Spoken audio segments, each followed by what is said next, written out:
Hello, everybody, and welcome to the Mio on MMA podcast, covering UFC 298 as it has concluded last night. So I do want to quickly sidetrack into UFC 300 for a moment here, because that is the news dominating cycle right now. They announced the main event, Jamal Hill versus Alex Pereira, UFC light heavyweight title, and that is a banger fight. It was a fight that I think everyone was hoping for, and so on. Despite any issues you have with Jamal Hill and his legal issues, which I do acknowledge, this was the fight. It was one, the fight to make, and B, it's a super exciting fight between two guys who are going to go out there and bang. Like, realistically speaking, this is a fight that has very little chance for grappling with two guys who you don't really want to see grapple. You want to see them do striking things. That's a great fight. And the card in general is phenomenal. Like, have you looked at this card top to bottom? You got that fight. You've got the UFC strawweight title between the Chinese, phenoms, Weili Zhang and Zhang Yan. You've got former 205 champion Yuri Prochazka against Alexander Rakic. That's a really important fight, even if it has, it does have some high, how should I put this? Boring upside, because Rakic doesn't mind making things a grind. Calvin Kattar, Aljamain Sterling, that's a great fight. Charles Oliveira, Arman Tsarukyan. These are not in order, but this is just the Tapology order. They got the BMF belt like way down the order. I'm sure it will be one of the three fights to headline the card. Charles Oliveira, Arman Tsarukyan, that's a great fight. The BMF title between Justin Gaethje, Max Holloway, that's phenomenal. I don't really care for Bo Nickel versus Cody Brundrich. Don't get me wrong, it's a perfectly fine fight. Like, it is a solid, perfectly fine upgrade for Bo Nickel. It's a test. It's all of those things. I have no problem with it. It's just, am I looking forward to it with bated breath? No. Davidson Figueiredo, Cody Garbrandt. That's also a pretty solid fight. Again, not one that I'm necessarily loving, because I kind of want Cody Garbrandt to go away, but it's a good fight. Bobby Green, Jim Miller, battle of two absolute OGs, phenomenal. The debut of Kayla Harrison, which I've gone over. I have concerns about it being at 135, but if she can make that weight, I had to sneeze. If she can make that weight, that's a big deal. It's a big signing. Diego Lopez versus Sadiq Youssef. Jessica Andrade versus Marina Rodriguez. It's like probably the most stacked card they've ever put together, to be honest. It's just that, and people are like, why are people not happy with this? Let me be honest here. I don't think anyone is not happy with this, realistically. I think what is being pointed out is that the UFC overhyped this. They were talking about, like, this is going to blow your mind. This is going to... The main event is going to blow your mind. It's going to be a once-in-a-lifetime opportunity. And, any fight potentially is once-in-a-lifetime opportunity. This doesn't fit that. It just doesn't. The UFC was making promises. Well, Dana White specifically was making promises that we're never going to be kept. And now we're here. That's it. Also, because UFC 298 was in California... we get pay. We get fighter pay releases. So I will talk about those as I go over each fight. There also will probably, at some point, I hope, will be weigh-in results. And what I mean by that is that they have night of weigh-ins in California where they can look at how much of a percentage of your body mass you've regained. I believe over 15% is considered unsafe. I may be wrong on the percentage, but I'm pretty sure 15 was the answer. So that'll be interesting. That's not out yet. I looked up for UFC 270 when it came out. It came out about 3 days after the fights. So unfortunately, we'll probably get those around Tuesday, would be my guess. I might add that as I might add a link to that down below. For fighter pay numbers, I am using the numbers reported to Forbes, the LA Times, and released by CSAC. These include only fight purses, so they don't count the Venom deal. They don't count any of the night bonuses, although we could easily add those in. That would be easy. And of course, we don't. It's not counting any locker room bonuses that the UFC likes to, continuously perpetrate the idea that they exist and that they make up a lot of the fighter pay. By the way, I have no doubt that the UFC pays fighters under the table. I have absolutely no doubt. That being said, a corporation that is running at that kind of profit margin is accounting for that somewhere. And if it's not accounted for it in fighter pay, I'd like to know where it is. There you go. Anyways, let's get into the fights. So, at the top of the card, obviously, we had our featherweight title match, Alexander Volkanovski versus up-and-comer, the hotness, Ilia Topuria. I scored the first round for Volkanovski. I thought he was doing a better job of landing strikes, at least numerically speaking. Actually, you know what? I keep forgetting that realistically, UFC stats is up like right after the fight. UFC 298 stats, please. Thank you. There we go. Volkanovski did end up outlanding him 26-15 significant strikes, 26-16 overall. Was working the calf kick pretty good. He was doing a good job landing some significant jab work to the head, and generally was winning. But there were signs of problems because Topuria was landing his own very, very, very good low kicks. He was, when he was able to get Volkanovski towards the cage or fence, I should say, to unleash a barrage, he was doing it. And there was some concerning body language vis-a-vis Volkanovski. There was reasons to be worried. I literally have on my notes here. Where is it? I have it here. It's my fourth note of the first round. Nice blitz from Topuria. I'm worried. I was worried. It had that vibe from about halfway through the first round. Even though I had Volkanovski winning, halfway through the first round, I was worried. And then in the second round, we're working a lot of the same things. We got Topuria coming forward with the pressure, doing a good job of kind of navigating Volkanovski towards the cage or towards the fence. Volkanovski doing some circling out to the power side. That's not good. And eventually Topuria catches him against the cage and just crumples him. Just puts him down. A masterful performance by Ilia Topuria. Masterful. A lot of people were calling it, and I was not among them. I knew this was a dangerous fight for Volkanovski. I knew that Volkanovski is just one of those fighters I was not going to see the fall of.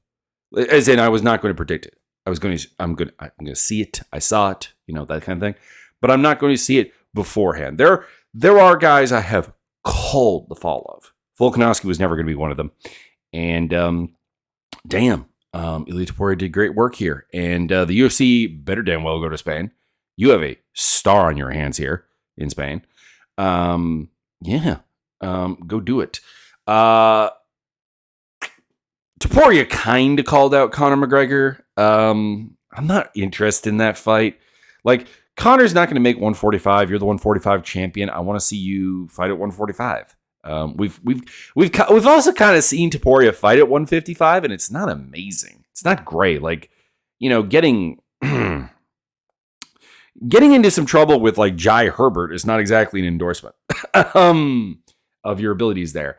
That and I have no idea what's going on with the whole Conor thing. I assume that at the end of the day, it is some combination of money and power that the UFC is not willing to cede to Conor. They're not willing to pay him something that he wants, or they're not willing to honestly just kind of accept that sometimes the promoter has to do what the star wants. And the rematch is the logical matchup to make up between these two. There isn't really a up-and-comer fresh face. I know Topuria has been very, very big about wanting fresh faces at the top of this division, which I can respect. Talking about not wanting to fight Yair Rodriguez, Brian Ortega, Max Holloway. Although, my man, you are going to fight Max Holloway if you have any lengthy title run here. But, it's kind of weird because, you have You have Yar, who's lost to Volkanovski convincingly, hasn't won since, who's fighting Ortega, which is the old guard. You have Max. You have Arnold Allen, who's on a 2-fight losing streak. You have Josh Emmett, who you beat. You have Calvin Katers on a 2-fight losing streak, returning from major knee injury. It's like all that's left is Movsar Evloev. And is that really the fight to make here? Is that legitimately the most interesting fight? I think not. Obviously, the timetable is dependent on two things. Number one, I think Volkanovski should take a relatively significant amount of time off. He should recover. You've been knocked out twice within a relatively short period of time. How many days has this been between the knockout to Makhachev and this?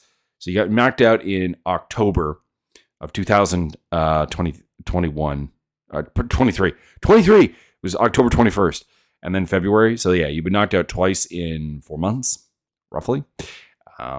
Take some time off, and then for Topuria, I would sit on the Spanish card, which, to be clear, the UFC has talked about going to within the next year to year and a half. So I would get that date, maybe, I don't know, 6 months down the road, maybe 8 months down the road. Get that in writing and do Volkanovski Topuria for the rematch, because you've had a long-term dominant champion, possibly one of the greatest ever, possibly the greatest ever featherweight. And you don't really have a guy that I think everyone's chomping at the bit to see, because I think Movsar Evloev's star is a little bit tarnished right now. Then we had Robert Whittaker versus Paulo Costa. And I was worried at some points. I mean, particularly at the end of the first round when Costa rocked, him with a spinning head kick, and he, flurried on him, and the bell probably saved him. But if you take away the fact of, Whittaker getting busted up a little bit, if you take away the fact that there were nervous moments every time Costa came forward with like power, the pattern was pretty simple. Whittaker was generally able to control the range with his jab and with his low kicks. When he committed to throwing combinations, he, generally speaking, lit Costa up fairly effectively. Costa's defense is not good. And when Whittaker was able to force Costa off the front foot, he was able to, I don't want to say dominate, because that's definitely not the right word, but take over the fight a little bit. And towards the end, he was even doing a really good job of just kind of rolling with the jab of Costa to set up a big counters. And yeah, landed him heavily. 95-67 is the official answers. 38-27, 32-26, 25-14. Costa ran out of gas towards the end. I think Whittaker ran out of gas a little bit towards the end as well. Not that his work rate kind of diminished, because actually he threw more in the third round than he did in the second round, and pretty close to what he did in the first round. But it was a little bit sloppier, a little bit lacking in accuracy and cleanness to it. So, getting tired. He was 43% landing rate, whatever. By the way, third round, 43% and 29% land rates. Ugh. After being over 50% most of the night. Anyways. So he wore down a little bit. I think Whittaker is showing some signs of age, some signs of problems, but he's still one of the best middleweights in the world. And maybe that's an indictment of the division, that it hasn't moved past him. that definitely is a possibility on the table. But he went out there, he outfought Costa in terms of technicality, technician-wise. Yes, Costa had the big moment. I gave him the first round based on that, but I gave the second and third to Whittaker. I thought there were 30-27s. Were there 30-27s on this card? You would think I would learn to have UFC stats and MMA decisions up on my computer when I start this, but I, for some reason, still don't do that. Also, I'm being my VPN does not like MMA decisions right now. That is a bit weird. Let me pull it up here on the laptop.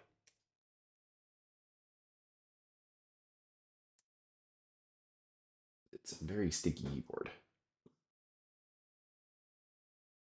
Helps if I spell it correctly.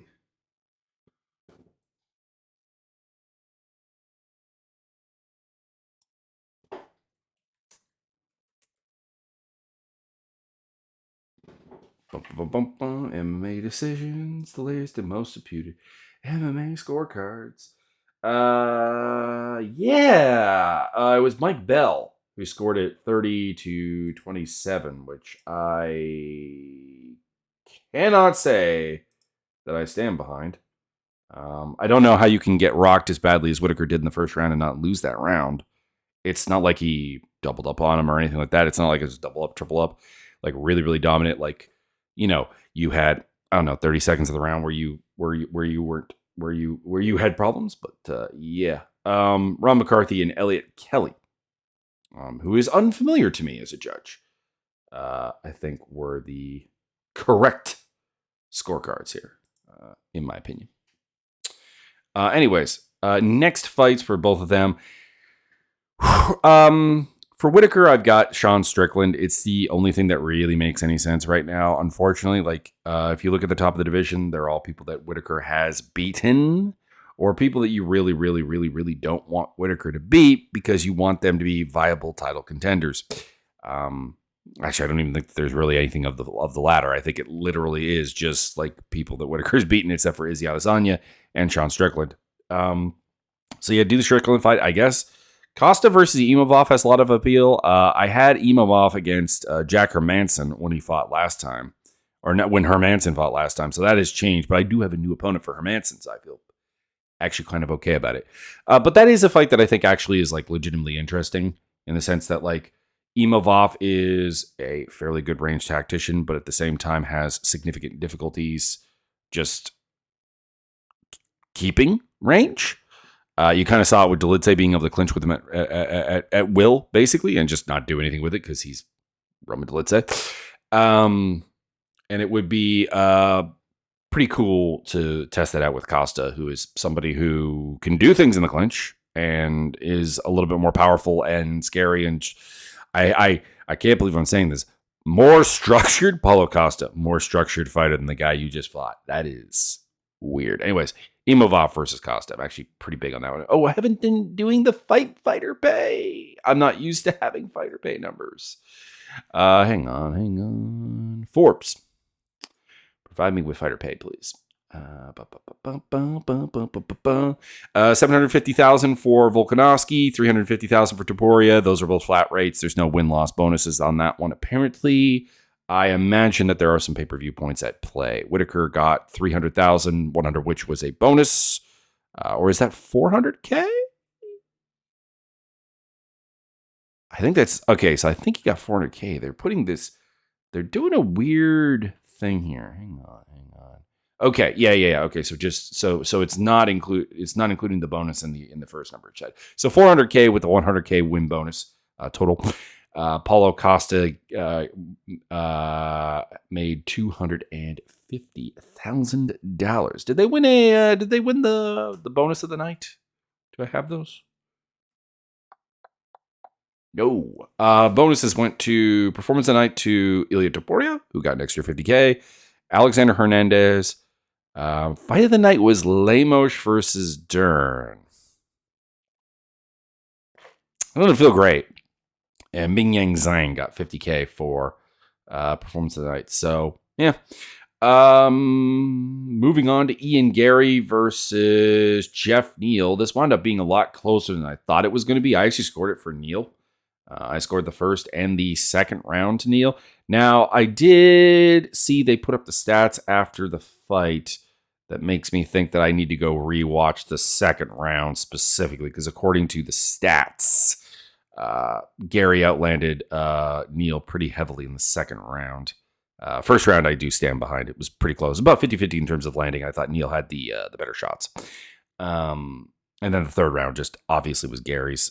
Neal ran out of ideas. Like, his ability to force Garry to the cage and it was still there, but like his ability to keep him there had finally like kind of broken down. Also, I think he got a little bit tired because he was like very willing to just kind of clinch control Garry in the third round, which I think was a big problem because it's not like it led to anything. There was no real clinch striking game. There was no takedown game to speak of. So the clinch was just kind of a complete stall. And I just attributed that whenever that was happening to Neal being tired. It wasn't a great fight by any means, but Ian Garry gets the win. Was this one a split? This one was a split with Cleary scoring it for Jeff Neal. The other two judges gave it 30-27 for Garry, and I don't know. Obviously it's not ridiculous. The first round was very, very even in terms of strikes landed. We're getting into like perceptions of who landed harder, who landed cleaner, and all those things. I just think that was pretty obviously what Neal was doing. I could be wrong. I don't know. So I didn't really like the 30-27 cards. Had no problem with Garry winning. Like I said, looking at the numbers in the second round, I think that probably actually does become his round. So yeah. I want to talk about Ian Garry here for a hot second here. A lot of people really, really, really dislike Ian Garry, it seems. And don't get me wrong, I find Ian Garry very cringy. The sort of Conor McGregor Walmart act that he was doing, he's kind of given up on that, thank God. And obviously, there's a significant amount of thin skin to him because like he'll get like really angry. Like I talk about other people's family, but you can't talk about my family. Is a hypocritical stance, I guess, in a nutshell. So like I do find him annoying. It's just that people like when he was doing the Conor McGregor thing, it was like the hatred was at like a 4 out of 10. You know what I mean? Like there were some bad vibes. There were some people disliking it, whatever. I was definitely among them. But like there wasn't anything hacked. It was like, standard UFC star dislike. It's up at like a 9 or a 10 now because he's seemingly an attentive father. He married an older woman. It's kind of weird that those are the things that are getting the hate. Like it's just really bizarre that those are the things. Oh, and the whole Neil Magny thing, which again I've said this repetitively. If you think that Neil Magny's like interview wasn't played in court, if it went to court for the custody hearing, you're crazy. Nothing Ian Garry did hurt Jeff Neal in court, or not Jeff Neal, Neil Magny in court. Neil Magny hurt Neil Magny in court. There you go. Next opponents. In a perfect world, Garry would fight Rachmaninoff, but he's calling out Colby Covington. And I was looking for something better to do with him, but then I realized I was looking at the rankings, and I'm just like, there kind of isn't. there really isn't, unless you do Rachmaninoff. But Rachmaninoff is probably being saved for a title shot, so that doesn't really work. So I guess you do Ian Garry versus Colby Covington, even that's a completely unappealing fight to myself. Because Colby Covington is shot. If Ian Garry beats him, it means nothing. And if he loses to him, oh my God, that does mean something, and it's terrible. Jeff Neal got Randy Brown. I think that would be a fun fight. I think that'd be a really fun fight because I think like it's one of those fights where like Randy Brown could easily win, but he could also really do stupid stuff and end up losing. And that's how that goes. Fighter pay Jeff Neal on $150K. Interesting. Ian Garry made $110K for this fight with the 55-55 split. Interesting. Jeff Neal on more money than I would have expected. A couple people on less money than I would have expected. Specifically, Volkanovski feels like he should be on more. Whittaker and Costa were about right. Or I shouldn't say about right because none of these guys are on about right. But what I expected, I should say. Moving on down to Merab Dvalishvili versus Henry Cejudo. I scored round 1 for Cejudo. I scored round 2 and 3 for Merab. I think that's really about the only way to look at it. Initially, Cejudo was having some success stopping the wrestling and was getting the better of the striking. He actually rocked Merab a couple times. Not rocked. That's too much. Stunned, gave pause, stung. There you go. Those words are probably more apt. And surprisingly enough, Merab actually stunned him at one point as well, and it wound up in a scramble.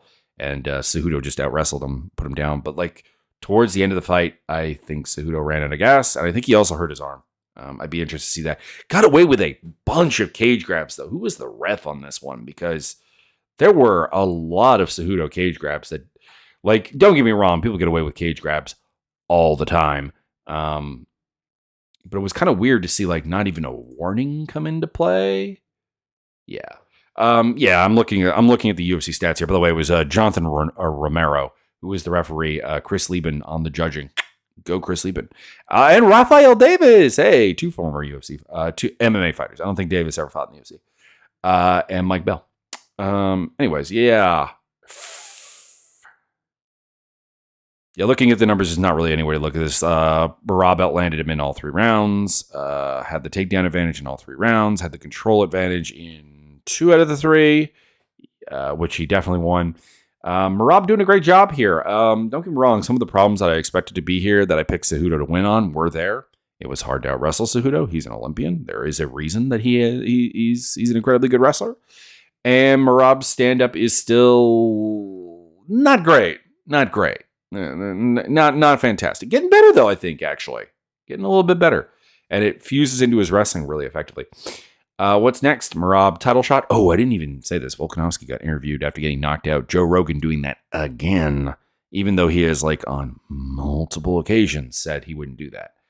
I have no idea what to do with Henry Cejudo, because Henry Cejudo is a guy who sat out for a really, really long time when he didn't get what he wanted from the UFC.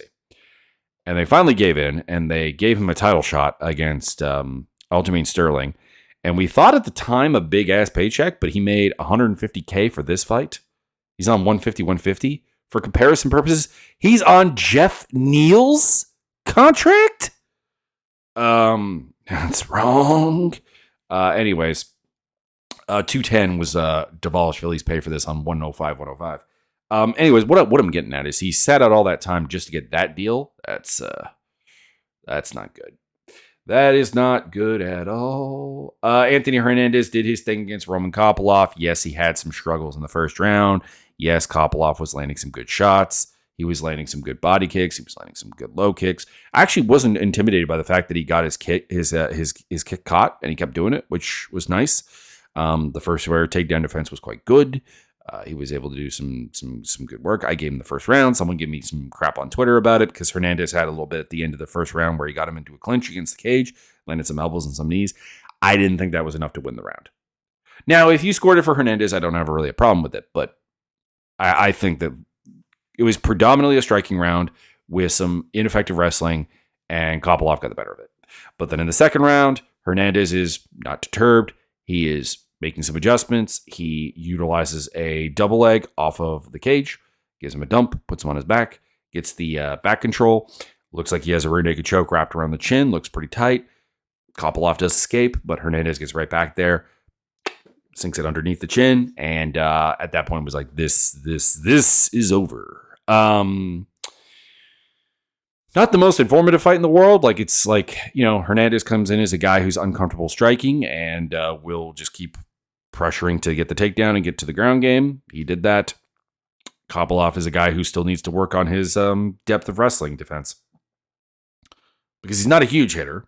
He's learning to sit down on his punches, but he doesn't have the huge punching power that you would need to kind of make it work. But yeah, Hernandez is my pick to fight Jack Hermanson, the replacement for Imavov, basically. And Kopylov, I would love to see Kopylov versus Jung Young Park. I hope everybody is with me on that one. That is a fun fight. Kopylov made $80,000 here today on this fight, and it's 66 and 66 for Anthony Hernandez, which translates to 132 with the win. Actually, a little bit higher than I expected. Amanda Lemos versus Mackenzie Dern next up on the card, strawweight fight. This one went more or less like I thought it would. Lemos, I guess the one thing I will say is that Lemos' fight IQ was quite poor in this fight, because she was willing to grapple with Dern a fair bit, but she also hurt her quite badly on the feet, because Mackenzie Dern is just not good. just a bad striker. Normally there's like one or two things that are going right. I thought she had a nice right hook a couple of times in this fight, but that was basically it. There's the stand-up is inconsistent and bad. Lemos busted her up pretty badly, dropped her, I think, multiple times in the second round. Did they credit her with multiple times? I think it was twice. knockdowns. They only gave her one. Maybe the other one was a stumble. Anyways, yeah, but she put Dern down multiple times and then like just went down to grapple with her. And eventually, Dern ended up actually, looking for an armbar and ending up reversing her at the end of the second round. And then, got to clip Lemos in the second round or in the third round. Did some clinch, did some stuff, looking for a leg lock. Bad idea. Your face is exposed there, but hey, she didn't really pay for it. Lemos got away with some cage grabs. Ref, the cage grabs, ref. Dern got to top control, got some half guard time, got some dominance on top, but like needed a finish, didn't get it. And that's really all there is to it. I don't have much to add. Lemos with a rebooking against Suarez. I guess, although, I mean, with Suarez, that's a cursed fighter, and I don't have a great opponent. I shouldn't say it. I have a great opponent for Dern, Lupi Godinez, but she's booked against Verna Jandiroba. And I would normally be like, the winner of Jandiroba, Lupi Godinez, except that we've seen Dern versus Jandiroba, and I'm not interested in seeing a rematch. You could do the winner of Thug Rose versus Amanda Hibosh, but that's at 125. And then Jillian Robertson is my emergency. If everything else doesn't work, pick to fight Mackenzie Dern. Although might be out for a while because like her eye socket did look rough. Did look a little bit rough. Payouts. Amanda Lemos, 80 grand plus 80 grand. So that's 160 and 200K for Mackenzie Dern. This next fight is the one we don't actually have a payout for because Junior Tafa obviously was swapped in for Justin Tafa, or is it the other way around? I don't even remember which one is which. I feel bad about that. They're just very, very similar fighters. Junior Tafa replaced Justin Tafa in this fight. So we didn't get a pay figure for Tafa. I would hope it was locked because he took it on very short notice. But anyways, Marcos Cesario de Lima ripped up his leg and eventually finished him in the second round. I don't have much else to say. Frankly, I could have seen the referee step in earlier here. I was a little disappointed by that because there was a point where he low kicked him, the leg collapsed, and Tafa hit the canvas like a sack of potatoes and wasn't getting up. One wasn't really moving. Like was clearly conscious and everything, but he was not moving. He was kind of it was the presenting of the belly moment. And then, he still had to eat a couple of big ass hammer fists from a heavyweight. Lima I've got against Nascimento. Tafa I've got against, I guess, Jamal Pogues. I don't really care for either of them. It's heavyweight. Rinya Nakamura did his thing against Carlos Vera. I thought it would go to decision. It did. Vera, did his thing. Like he's a guy who's going to be fundamentally uncomfortable to grapple with, but realistically doesn't actually have the physicality or the depth of skill to be Ryan Hall. Like that's just kind of the thing. Ryan Hall is such an anomaly, and Carlos Vera is kind of trying to be Ryan Hall with like more of, I guess, a front headlock game. Anyways, it was a fun fight. Vera's fun to keep around, but I have no idea what you do with him. He's not very good. He's not really a test for anybody. He's lost once in the UFC, so he inevitably will fight again. I just have no idea what you do with that. For Nakamura, I don't really know. I saw Sergey Morozov, and he is going to be my pick, but Morozov hasn't fought since 2022. Did he retire and I missed that? Did he get cut and I missed that? I don't know. But like that is the perfect mold of a fighter next for Nakamura. A guy who is quite green still, but super athletic, a little crazy, and has basically all the pedigree to be Japan's next star. So I'm I'll be picking. I'm pretty sure I'm going to be picking Rinya Nakamura in his next fight. We'll put it that way. He made 46 grand for this one. It was 12K for Vera. Zhang Mingyang versus Brinson Ribeiro. Pair of guys on 10 and 10. Knockout for Zhang. I don't really care. I don't want to sound too negative because this is a fun fight. Go watch it. But there's no like deep technical game from either guy. It's very much a case of these two guys are probably going to get finished if they face anybody who's actually UFC caliber. But you know what? It's 205. There are plenty of guys that kind of aren't right now. Like Anton Turkalj hung around for a while. And they'll have fun fights with those kind of guys because there's no concept of defense. Like it was once Ribeiro kind of clipped him and like gained a little bit of like, oh, wait a minute. I could maybe try and bully him. It's like, slapped. Just gets slapped because there is no defensive basis for his game. I don't have next opponents for them because honestly, they're not UFC caliber. Put them against guys off the Contender Series, I guess, to have some sloppy fun. And, I'm not going to mind seeing it because like for a round, these guys are fun. It's just, they're just not very good. Danny Barlow, Josh Quinlan. This was a good fight. I scored the first 2 rounds for Barlow, and then he finished Quinlan in the third. Quinlan just never really had a lot of answers for the range. Honestly, he didn't make Barlow terribly uncomfortable. Like he was able to land some shots. Don't get me wrong. There was some damage to Barlow's face and so on. So it wasn't that bad, but like Barlow was able to just like kind of work behind his jab and, good kick game from Quinlan. Some jump knees from both guys actually to the body. We had some fouls, of course, because Barlow kept extending his fingers, which I feel like should have gotten a point taken away. Like I don't think it led to the finish or anything, but like he poked Quinlan in the eye, got the warning for like, fingers out, and then like got like several more warnings. I know he didn't poke Quinlan in the eye again, but it was there. Quinlan hit him in the balls. We had a Rogan like anti-steel cup thing. It's kind of weird because like those of us who have been around MMA for like a long time remember when Joe Rogan was Mr. Thai Steel Cup. Like that's what you got to do. That's how you handle getting hit in the balls, my boys.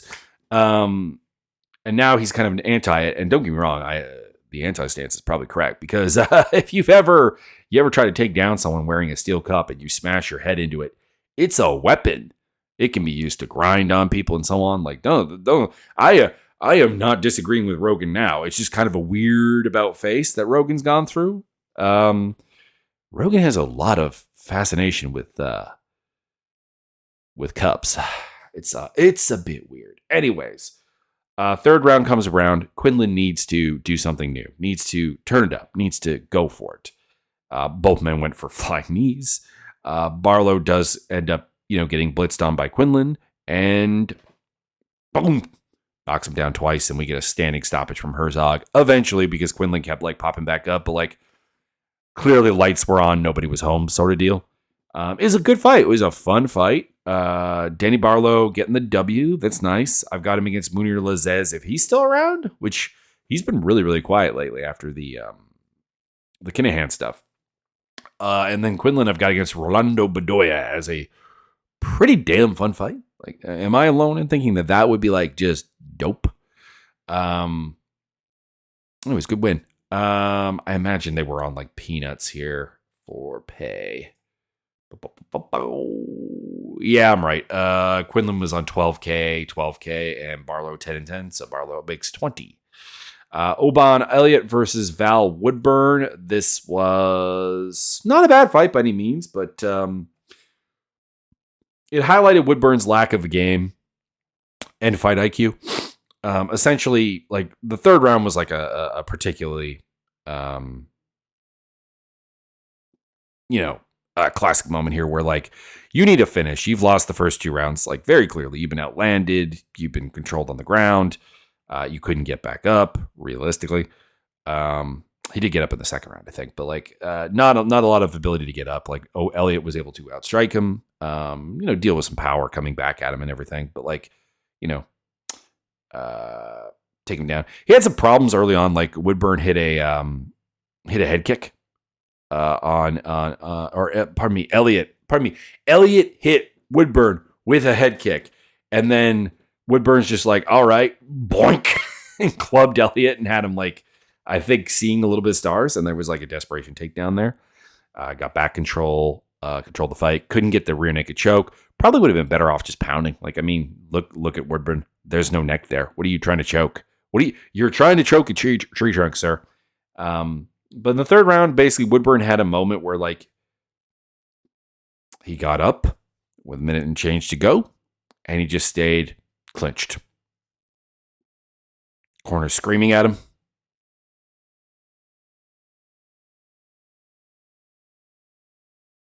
And nothing really happened in that end there. So good win for Oban Elliott. I could do without the Ric Flair tear in my eye stuff. He's doing like a weird hybrid of Chael Sonnen and Ric Flair, and I am not here for it. I've said this. I said this honestly when Conor McGregor, when I was talking about Ian Garry and being a Walmart Conor McGregor. It's the same thing here. Be you. Be you. Be authentic. Be genuine. Anyways, Elliott I've got against Adam Fugit, and unfortunately Val Woodburn is just not very good. Keep him around. He took he fought Bo Nickel on, I think, pretty short notice. So I'd love to see him stick around. He made $15,000 for this fight. Elliott made $20,000, and I guess contender series fodder. Miranda Maverick was just too much for KGB Lee. KGB Lee had some early success. Hit a suplex, which was pretty cool. But Maverick was clearly too strong for her to do much with on the ground, and couldn't really trouble her on the feet. Maverick was able to find her range despite her 4-inch reach disadvantage, land her shots, and find the pocket and do her thing. There was a cool spinning back fist in the third round again for KGB Lee, but that was about it. The highlight of this fight was just KGB Lee's corner's complete lack of any advice, which is a habit for them. So, I know you're dating Tony Kelly, Andrew Lee, but step one. Commander, you received a new message at your Sorry, terminal. phone going off. I will mute that. Step one for KGB Lee, get a boyfriend who's not a piece of crap. And step two, stop putting out stuff of you in the Confederate flag bikini. That would be good. And step three, find a gym that will actually give you advice in the fight and come up with adjustments and adaptations and not useless cliche slogans. There you go. Anyways, what's next for Miranda Maverick? I've got her against the winner of Ariane Lipski and Karine Silva. I don't know about Lee. She's lost 4 straight. She's a source of, I want to say bad PR, but of course, the right-wing PR tends to actually be good for the UFC. So I guess it depends on how you look at it. She's 35 years old, should be kind of at the end of the road, but you could do Montana Del Rosa, Veronica Hardy, a number of other people. It's not like she's getting blown out. It's just that once an opponent finds something that works against her, she has no adaptation. She has no adjustment. She has no coaching. There you go. Rogan was being super complimentary in the first fight. I will say that. Not really sure why. It wasn't exactly an amazing fight. Miranda Maverick has kind of been an underperformer, but hey, you like who you like, I guess. Lee made $70,000 for this. Miranda Maverick coming away with 150 G's, baby. Really weird position on the card. You have this opening up the fight, and for example, Miranda Maverick. Let's see here. The base purse for this fight, which is $145,000, is more than the next 4 fights combined. You have to get up to Delima versus Tafa before you get a fight purse more. So anyways, weird positioning behind Quinlan, Barlow, Elliott, Woodburn, Zhang, Ribeiro. I guess, I don't know, name recognition to get people to tune in early, I guess. But I don't know if anyone's turning in that early for Andrea Lee versus Miranda Maverick, who wasn't going to do it anyways. There you go. Anyways, the card was good. I really don't have any complaints. We had a big moment with the title changing hands. We had Whittaker Costa was a very, very solid fight. Garry and Jeff Neal was a little lackluster. Dvalishvili Cejudo was fun. Hernandez Kopolov was fun. Lemos Durham was fun. De Lima and Tafa was fun. Nakamura versus Vera was interesting. I know people don't like grappling, so maybe not fun, but interesting. Zhang versus Habero was a sloppy fun thing. Barlow and Quinlan was good. Elliott versus Woodburn and Maverick versus Lee were a little bit tepid. But I didn't hate them. So there you go. Anyways, that is this UFC offering. What do we got next? What is next on our voyage through the UFC here? UFC Fight Night in 6 days. Moreno Royval 2. Oh, the Mexico City card. So the problem with Mexico City cards is there's always that worry about the cardio because altitude. But Moreno, Royval, Rodriguez, Ortega, Zellhuber, Prado, Rosas Jr. versus Tercios. That one's concerning because Rosas Jr. kind of, I don't want to say gasses, but like he gets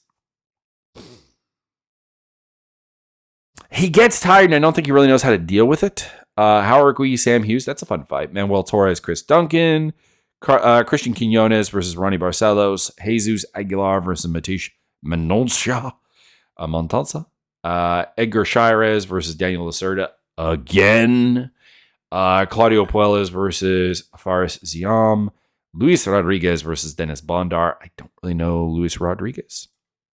16-2, Lazy Boy, 5'6" bantamweight. Has a nice variety of ways to win. Decisions, armbar, rear naked choke, a couple of TKO KOs in there as well. Rear naked choke. Has a DQ win. I appreciate that. Did lose on the Contender Series by decision, but has had a good run in Lux, which is a pretty decent fight promotion, as well as Icon. All right, that's a decent signing. Bondar is not very good. Victor Altamirano versus Felipe Dos Santos. And the weird match of the night is Muhammad Naimov, who is coming off of a win over Nathaniel Wood, a controversial one, but a win over Nathaniel Wood and Jamie Malarkey. And Eric Silva is coming off a loss to TJ Brown.